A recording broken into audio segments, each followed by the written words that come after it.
রাজধানীকে যানজট মুক্ত করতে গ্রহণ করা ঢাকা বাইপাস এক্সপ্রেসওয়ের কাজ শেষ হয়েছে ৬৫%।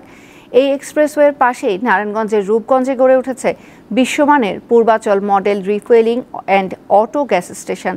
তবে মূল এক্সপ্রেসওয়ের সাথে সংযোগ না পাওয়ায় রিফুয়েলিং স্টেশনটির বিনিয়োগ ঝুঁকির মুখে পড়েছে। এক্সপ্রেসওয়ের বাস্তবায়নকারী প্রতিষ্ঠান বলছে, সরকার উদ্যোগী হলে এ সমস্যার সমাধান সম্ভব।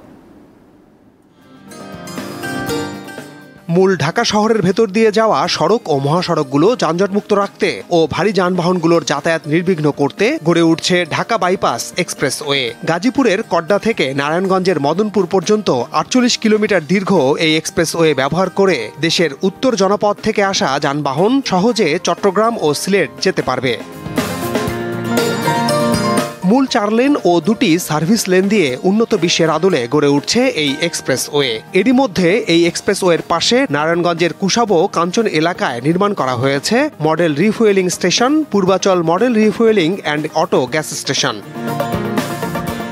উন্নত বিশ্বের মতো যাত্রী সাধারণ থেকে যানবাহনের চালক ও হেলপারের জন্য আধুনিক ও উন্নত সুবিধা সম্বলিত একটি পরিবেশ দিতেই গড়ে তোলা হয় এই স্টেশন, যেখানে বিনা খরচে একসাথে 50 জন যানবাহন কর্মী বিশ্রাম নিতে পারেন। পরিচ্ছন্ন পরিবেশে গোসল ও টয়লেটের ব্যবস্থা, কম খরচে খাবারের সুবিধা ছাড়াও নিরাপদ গাড়ি পার্কিং এর ব্যবস্থা আছে। এছাড়া আছে ভিআইপিদের জন্য আলাদা ব্যবস্থা। আমরা অনেক সময় দূর দূরান্ত থেকে গাড়ি চালা আসি, আমরা বিশ্রাম নিলে চোখের ঘুমটা একবারে কাইটা জায়গা সুস্থভাবে আমরা গাড়ি চালাইতে পারি। এরকম পাম্প যদি আরো বাংলাদেশ হয় তাহলে বাংলাদেশ উন্নতির দিকে যাইব। মূলত বঙ্গবন্ধু জন্মশতবার্ষিকী উদযাপন উপলক্ষে জ্বালানি ও খনিজ সম্পদ বিভাগের প্রণীত নকশা অনুযায়ী দেশের গুরুত্বপূর্ণ মহাসড়কের পাশে 7টি আধুনিক ফিলিং স্টেশন স্থাপনের অনুমোদন দেয় সরকার।